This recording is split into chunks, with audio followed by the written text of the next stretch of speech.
You know Starbucks. Twitch has made it possible for talented entertainers to get their name and their acts out there. Streaming is a great way to make money for some, although not everyone is quite so successful. Their streams can be something as simple as playing a game and offering an entertaining or informative commentary, or just being themselves. It's that chain of coffee stores which exists on what seems like every single street corner in the world. They've got that logo, you know the one. We marvel at those who have become wealthy doing what they love and keeping us entertained in the process. To pay tribute to these talented folks, here are the 10 richest Twitch streamers for 2019. 10. Pewdiepie. Net worth. $1.5 million. Pewdiepie is an American streamer from Florida who became well known as a competitor in League of Legends, becoming a part of the Oh God Bears, Delta Fox and Dignitas teams. And then there's that smell, that unmistakable, inimitable Starbucks smell. Not many places can lay claim to having an iconic smell, but these guys have nailed it. Ever since its foundation in 1971, Starbucks has grown from a modest Seattle coffee shop to the corporate behemoth whose defining characteristics are recognizable to people from every corner of the earth. What may seem like a simple staple of our day-to-day lives, however, is actually a fascinatingly complex organization with a vivid history and a whole host of bizarre little quirks that many people are totally unaware of.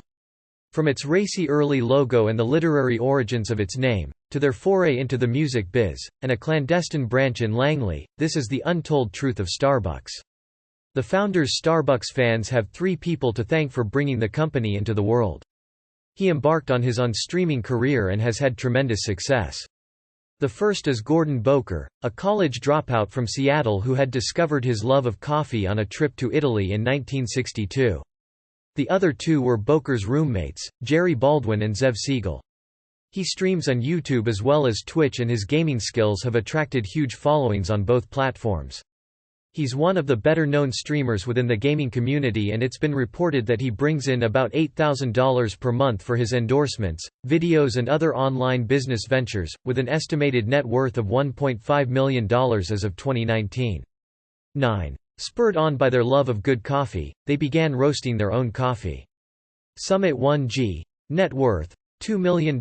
Summit 1G is an American Twitch online gamer with a penchant for Counter-Strike, Global Offensive. Together, they started a company and named it Starbucks. He's best known for his live streams which are entertaining for those in the gaming community. He's become a celebrity on Twitch and has garnered over 3.1 million followers, and in addition, he has more than 28,000 subscribers and a net worth of $2 million. His given name is Jared Lazar. 8. Dr. Disrespect. Net worth. $3 million. Dr. Disrespect is an American online gamer who has become famous as a YouTube and Twitch streamer. He's been around since the late 2000s and is easily recognized by his mullet, mustache and sunglasses. This early iteration of the legendary coffee shop sold coffee beans, tea, spices, coffee machines and accessories. Given name is Guy Beam. It wasn't until many years later, under a different owner, that they began to sell coffee drinks. But Boker, Baldwin, and Siegel wouldn't be with Starbucks forever. In the 80s, a young salesman named Howard Schultz bought out the company. Today, Boker lives a modest life, having for a time owned Pete's Coffee and Tea, where he still serves on the board of directors, and Red Hook Ale Brewery. His character is involved with Call of Duty, Modern Warfare 2, Halo 2 and others, and he started his stream on YouTube, but discontinued his channel in 2011, when he joined Sledgehammer Games as a level designer. Baldwin is the proprietor of his own wine company in California and served as president of the Association Scientifique Internationale du Café. He also became a celebrity on Twitch, where his following was about 2.2 million. His current net worth is estimated to be at around $43 million. 7. Phantom Lord. Net worth. $4 million. James Verga is also known as Phantom Lord on Twitch. He became a celebrity on the site in 2016, and went on hiatus for a period of time after he became ostracized for rigging streamed bets to his advantage. Siegel is a business advisor and motivational speaker. The first location wasn't really the first. The site of the original Starbucks is something of a place of pilgrimage for coffee fans, even today. The famous tourist spot, however, is actually the store's second location, to which it moved in 1977. Nonetheless, it constitutes a must-visit for visitors to Seattle from all around the world. The store isn't much different to how it was back in the 70s. It's a small building, and there's nowhere to sit or hang out inside, a remnant of the company's original operation as a place to buy coffee beans and accessories, rather than drink coffee. That's not to say they haven't modernized at all, though. You can now buy coffee drinks at the original store, which actually offers everything you'd find in any other modern Starbucks branch. He wasn't gone for that long though, as he returned in 2017, but his career is not unblemished and he ended up in court filing a lawsuit over the event that cost him a few million. 6. Shroud. Net worth. $4 million. Shroud was previously known as Mclips. He's a Twitch streamer from California who has entered the FPS scene delivering some serious competition. His real name is Michael Jacek and he's become one of the most well-known and respected online gaming personalities. His Black Ops 4, Call of Duty and Apex Legends streams are the most frequently watched and his following and streams have helped him to achieve a net worth of $4 million as of 2019. 5. Syndicate. Net worth. $5 million. Syndicate isn't even the most dedicated gaming streamer online, but he's among the wealthiest. In fact, to a passing observer, the only thing that would really give any indication as to this store's long and hallowed history are the strange, barely recognizable logos emblazoned around the room. Their original logo was raunchy. The Starbucks logo is one of the most iconic in corporate history. Few can quite match the sheer recognizability of that white mermaid on her green background, the McDonald's arches, perhaps, or the Nike swoosh. His forte is AUG Call of Duty, and Black Ops content and he's amassed a huge following on both YouTube and Twitch. His name is Tom Castle and he isn't as active as he once was, but he's still a face and a tag that is recognized in the gaming communities and he's got an estimated net wealth of $5 million. 4. Still, though, it's up there. Nightblue 3. Net worth. $6 million. Nightblue 3 is a member of Team Solomid and his history with League of Legends goes way back. But that wasn't quite always the Starbucks logo. The original logo, which is still plastered all over that early Seattle branch, was actually brown, and depicted the mermaid as topless. He's been ranked as North America's #1 jungler and his dedication to the game cannot be denied.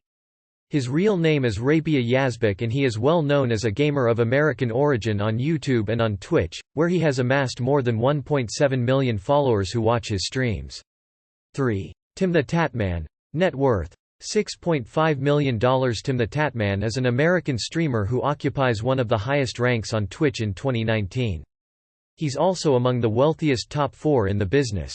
The idea was that the two-tailed mermaid, who was based on an image found on a 16th-century woodcut, was supposed to appear as seductive as the coffee itself. He's a member of the Fortnite community, as well as some others. 2. Ninja. Net worth. $10 million. Tyler Blevins is more commonly known as Ninja on Twitch. He's one of the most well-known gamers on the site and his prolific streaming career has earned him a fortune. Naturally, complaints were made, but Starbucks didn't see a problem until they reached the point at which the logo needed to appear in large on the side of delivery trucks. The logo was therefore redesigned. The mermaid was given her modesty plus a new hairstyle to boot, and the legendary modern icon was born. The name had novel beginnings. Nowadays, nobody puts much thought into what the name Starbucks could possibly mean. His estimated net wealth as of 2019 is estimated to be at $10 million. He's worked hard to battle his way to this position and it hasn't been easy. 1. Pewdiepie. Net worth. $20 million. Pewdiepie is a professional social media personality who has millions of followers on his YouTube and Twitch channels. At the young age of just 29, the Swedish-born streamer has amassed a net worth of $20 million already. And why should they? After all, everyone already knows what it means. It's the name of a coffee shop. Once upon a time, however, the name might have seemed a little peculiar, and that's because it finds its origins in a very specific place. The founders of Starbucks took the name from Moby Dick, the legendary novel by Herman Melville. He is one of the best-known celebrities in online gaming and although streaming is not his only line of work, it's one that he's the best known for. He's been around since 2011. He wasn't wealthy when he started out and the fabulous fortune that he now enjoys was earned through a lot of hard work and dedication. With more than 100 million followers and the largest fortune of them all, Pewdiepie is definitely in the #1 position for the richest Twitch streamers. In the book, Starbuck is the name of the first mate of the Pequod, Captain Ahab's ship, and provides a calmer contrast to the obsessive nature of Ahab himself. Starbucks, however, was actually a second-choice name for the company. Gordon Boker had actually wanted to call the company Pequod, but Boker's marketing partner Terry Heckler was unconvinced. Eventually, the two settled on Starbucks as a name, presumably having ruled out Ahab, Ishmael, and Captain Boomer. It's for the best, really. They work hard for that fabulous aroma. Yep, it's that classic Starbucks aroma. In his 1997 book Pour Your Heart Into It, Howard Schultz describes it as heady, rich, full-bodied, dark, suggestive. Whatever it is, it's one of the defining features of Starbucks' image and pervades practically every Starbucks store across the planet. But keeping that smell strong is hard work for the company. Coffee beans tend to absorb odors, meaning it's easy for them to be ruined by contaminant smells. To prevent this from happening, Starbucks banned smoking in their stores long before it became the law. They also prevent their employees from using perfumes and colognes, and refuse to sell chemically flavored coffee beans.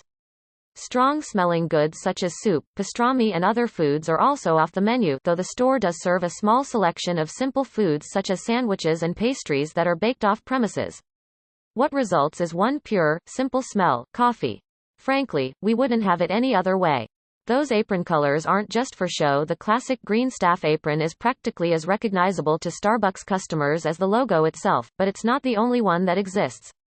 In fact, there's a whole range of other aprons which all have their own individual meanings and purposes. The green apron is standard, of course.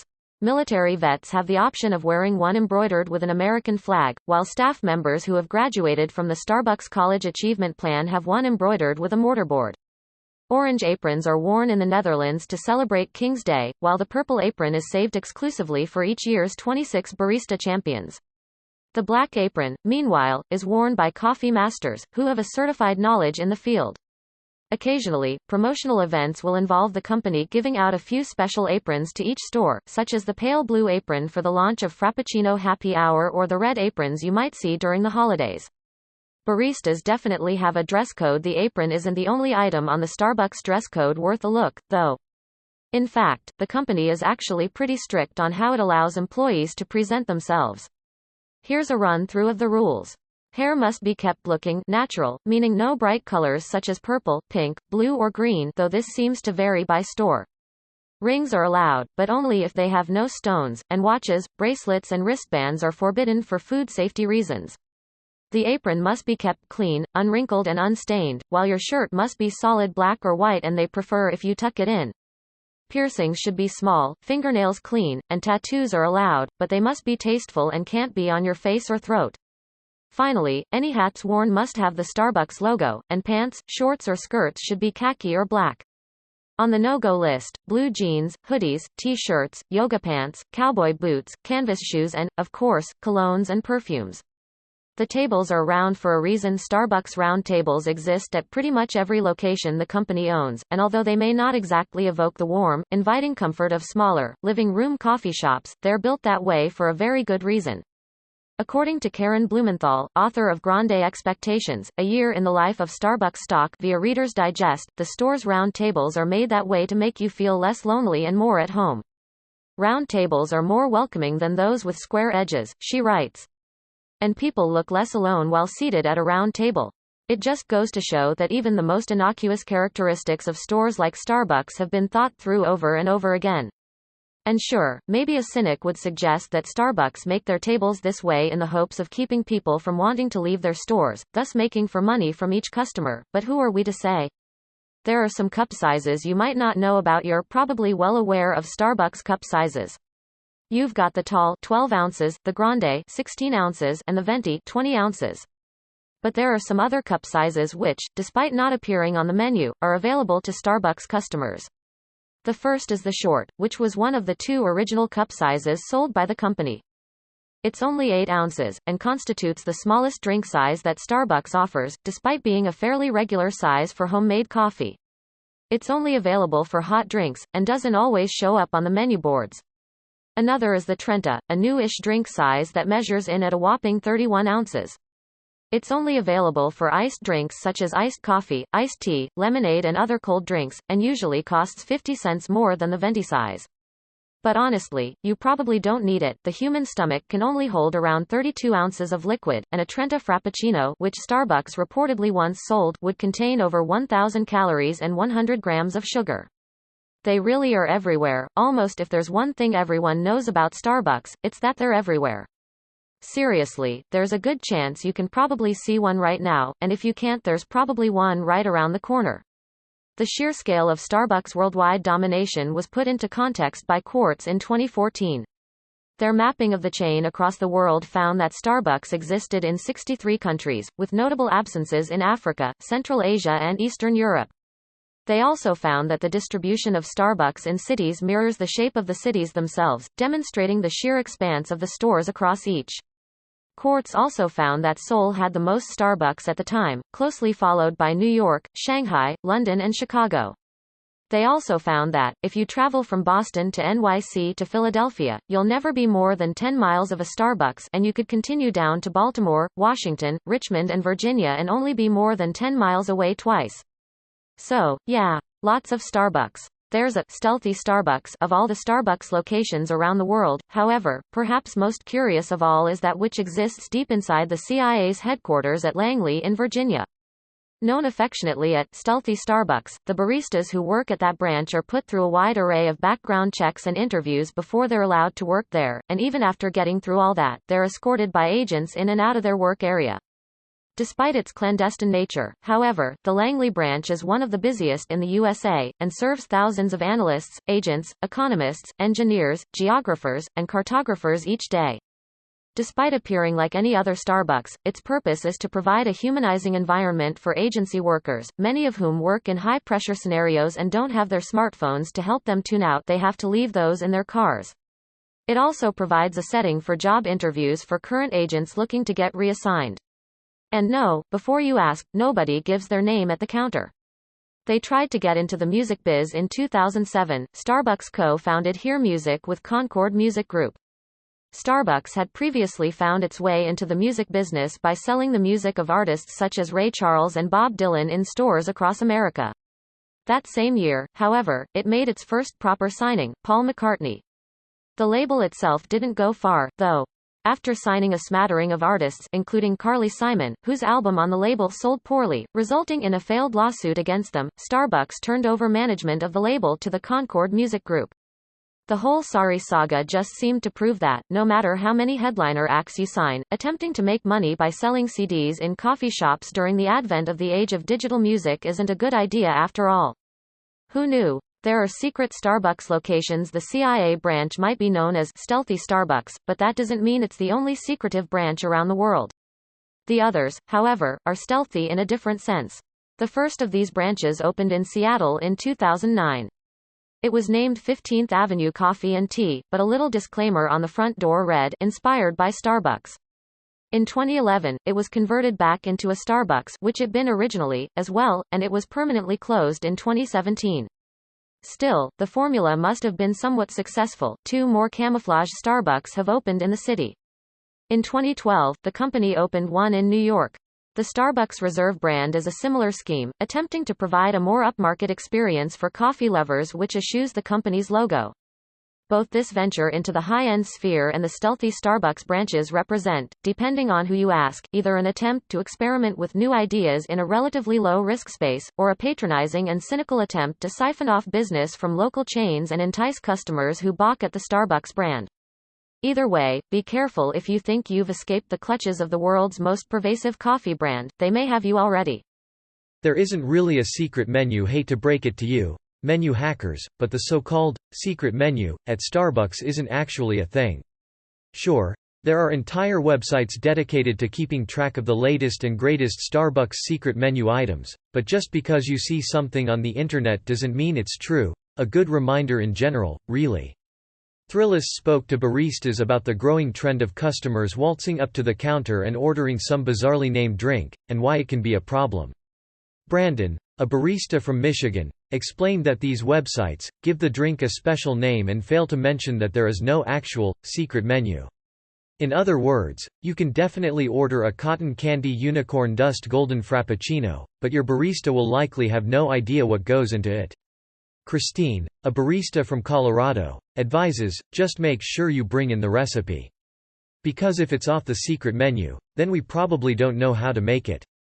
You know, because the secret menu doesn't really exist. One more piece of advice. Don't be that customer who orders a super complicated, secret, drink during the busiest times of the day. Beverages with 27 modifications are best saved for times when there's no line.